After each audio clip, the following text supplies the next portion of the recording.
In today's video, we're going to be reviewing a 2011 BMW X5. Now, the X5 was BMW's first attempt at an SUV when they introduced it to the US market for the 2000 model year. Since then, BMW has added the X1, X2, and X3 crossover vehicles, and the X5 is now on its fourth generation in production.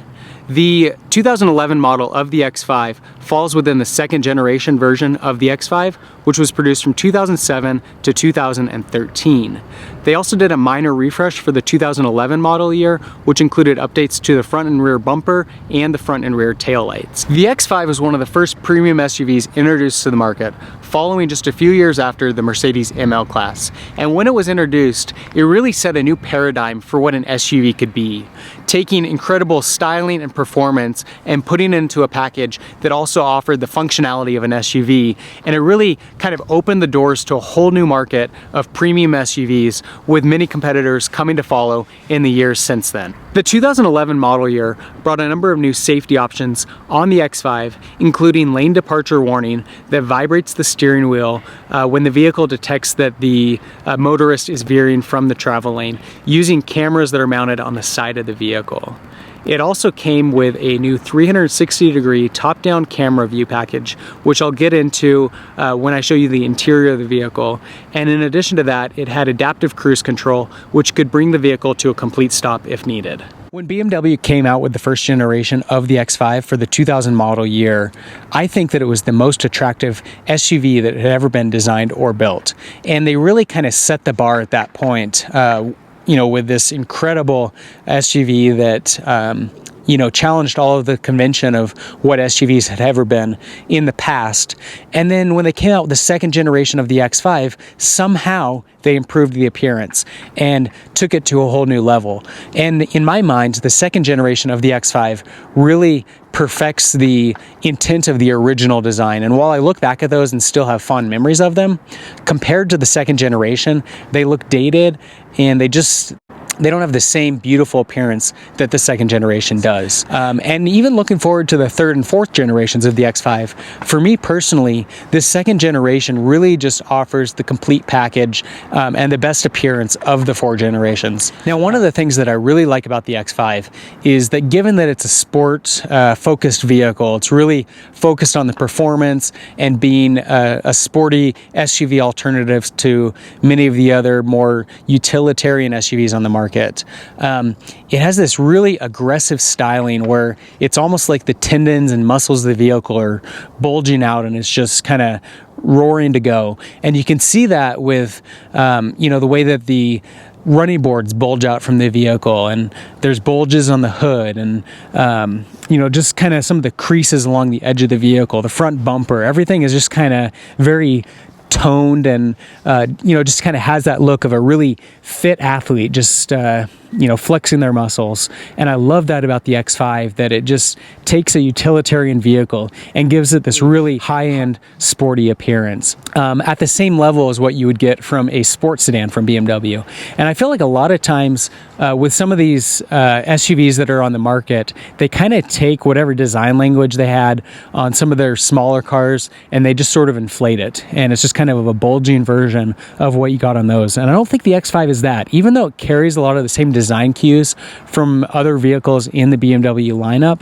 It's not just a BMW 3 Series that is bloated. It's got some of the same design cues. Ultimately, results in a beautiful vehicle that just perfectly combines its utilitarian nature with its sporty performance. The interior of the X5 is equally attractive with the exterior, offering a really sophisticated and sporty appearance with really top-notch materials. And it's also very evident in the vehicle that it is a high-end luxury vehicle with a number of options and buttons that you have throughout. Now, there's a lot of really nice accents throughout the vehicle. We've got these little wood inserts with brushed aluminum accents. Everything about the interior has a really nice, clean, well thought out design. You've got two vents here, so you can control, one vent at a higher level, one down at a lower level. I think that's a pretty cool little feature that they offer on the X5. You've got steering wheel controls, so this would allow you to use your Bluetooth. This guy right here would give you some voice activation features. Got cruise control. You can also control some of the audio functions. Jumping over to the center console, we've got heated seats, dual zone climate control. We've got the center media screen on the vehicle. We've got push button start. So the key is in my pocket. I'm gonna go ahead and push that and turn the vehicle on real quick here. Get that screen turned on. And that smart key also works for the door locking mechanism. So you can have the key in your pocket, walk up to the vehicle, put your hand on the door handle and it'll unlock for you. So that's a pretty cool option.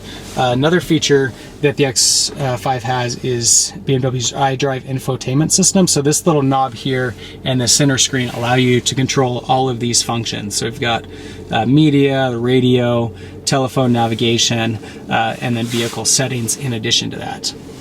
One cool feature on the X5 is that it's got this little camera button. So by pushing that button, it brings up on the screen, we've got a camera on the front driver and passenger side pointing out, which basically helps with identifying blind spots. So if there was a small child or a rock or some large object sitting up there that's in your blind spot, that camera helps to kind of minimize the risk of hitting any of those objects.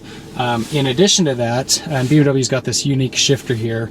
We can hold this button on the side and push forward to get to reverse.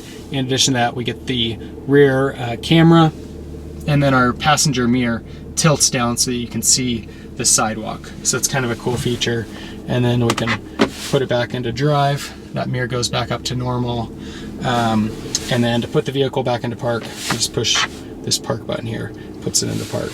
Also got an electronic parking brake, and then, you know, again, some of those controls on the vehicle that can be controlled through the center screen here.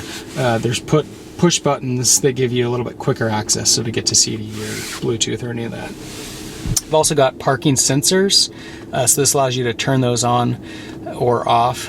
Those beep when you get close to objects. We've got traction control that you could turn off, hill descent control, and then by the push of this button,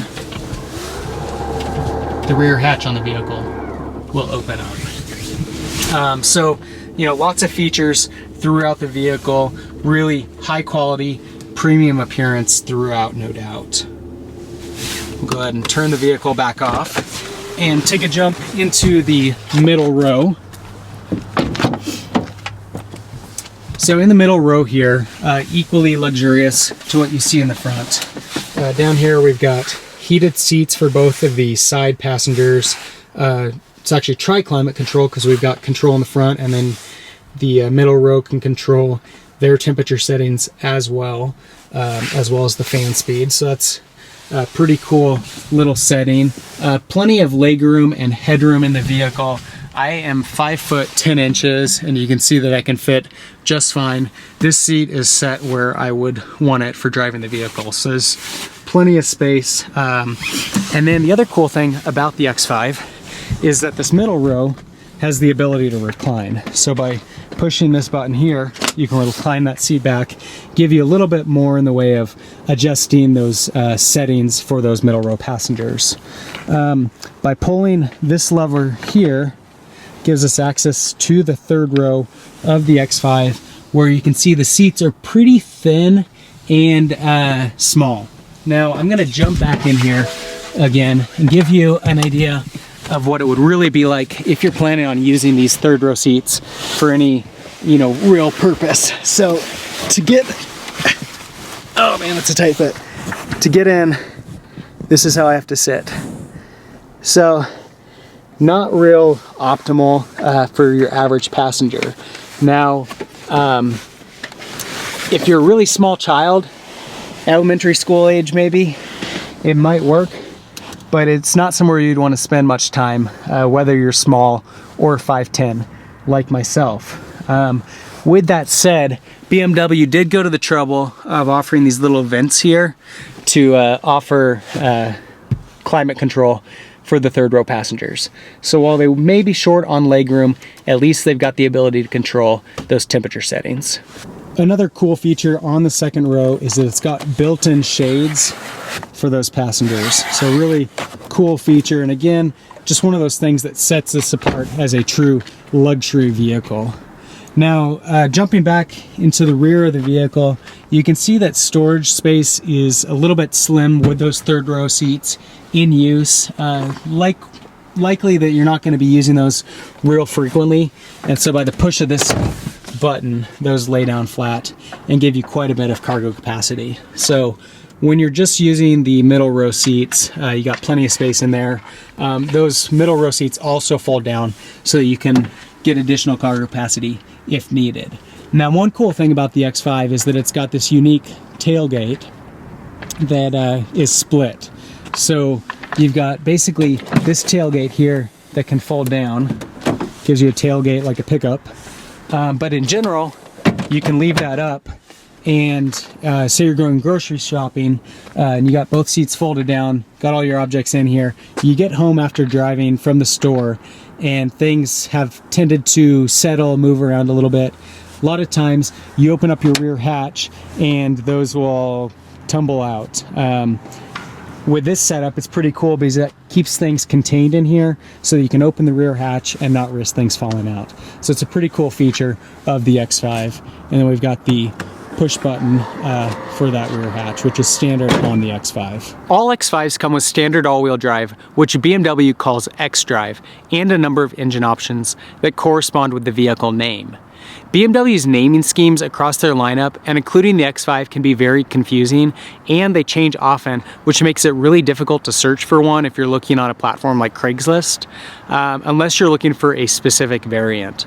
For example, in 2006, BMW called their V6 version of the X5 just the X5, and it had a V6 option. For the 2007 model year, they changed that to the X5 3.0 SI. And then again in 2010, they changed it again to the xDrive 30.i. For the 2011 model year, like this one, it changed to the xDrive 35.i for this engine, the 50i for the V8 engine option. So it gets a little confusing throughout the lineup how the whole naming convention works, but ultimately it's based off of the drive system on the vehicle. So today, X5s are all called the X5 xDrive, and then they have a number corresponding to the engine. Early versions of the second generation X5 were available with two different engine options. You had a choice between either a 3-liter 6-cylinder with 260 horsepower, a 0 to 60 time of 7.8 seconds, and an EPA rating of 15 in the city and 21 miles per gallon on the highway. The alternative option was a 4.8-liter 8-cylinder with 350 horsepower, a 0 to 60 time of 6.4 seconds, and an EPA rating of 14 in the city and 19 on the highway. Both of those engine configurations had a 6-speed automatic transmission. For the 2009 model year, BMW began offering a diesel variant called the 35D that had a 3-liter 6-cylinder turbo that offered 19 miles per gallon in the city and 26 miles per gallon on the highway. For 2010, BMW began offering the xdriveM, which is BMW's performance variant of the X5. That had a 4.4-liter V8 turbo with 550 horsepower and a whopping 500 pound-feet of torque. With that model, you did see the gas mileage drop to 12 miles per gallon in the city and 17 miles per gallon on the highway. In 2011, BMW replaced both of the 6 and 8-cylinder engines in the original second generation, adding turbos and an 8-speed automatic transmission. They resulted in the xDrive 35i model, like the version in this video, which has a 3.0 inline 6 with 300 horsepower, 0 to 60 of 6.1 seconds, which is faster than the original 8-cylinder in this generation, an EPA rating of 16 and 23, and then they had the xDrive 50i, which was the 4.4-liter 8-cylinder turbo with 400 horsepower and an EPA rating of 14 in the city and 20 on the highway. Driving the BMW X5 does not disappoint. Rather, it drives just the way you would expect a BMW to drive. Really stiff steering, stiff suspension, a really nice ride, great performance in terms of acceleration and passing capabilities. The X5 has more than enough power, and really, ultimately for a brand that likes to refer to its vehicles as the ultimate driving machine, it delivers through the X5 with a really nice package that is very performance focused.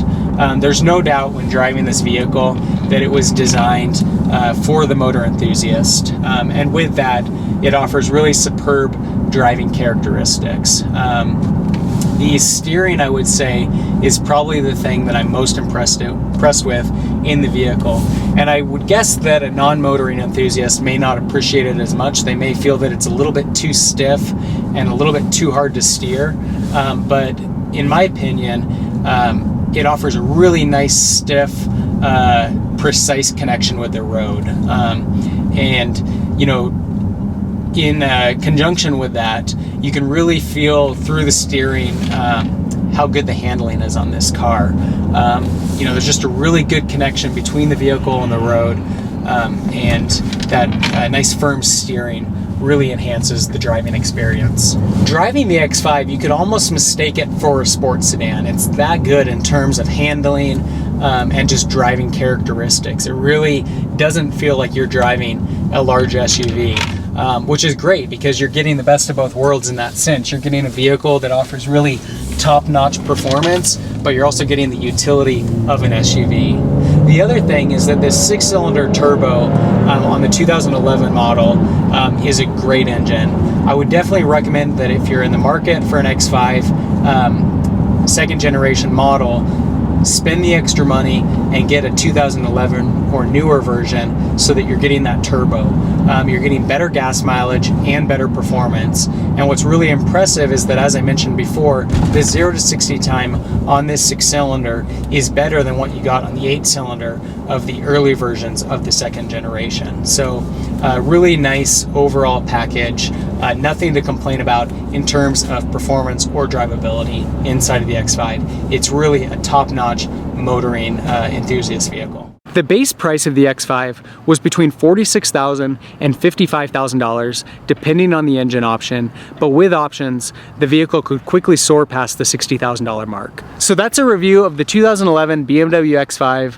Overall, BMW did a really nice job on this vehicle, and it's definitely an option I would consider if you're in the market for a premium SUV. The X5 has incredibly good looks, great performance, and really top-notch features. I'd say my only real gripe about the vehicle is that that third row seat is almost useless. With that said, if you've got any comments or questions, leave those in the section below. For more car reviews, subscribe to my channel, and in the meantime, thanks for watching.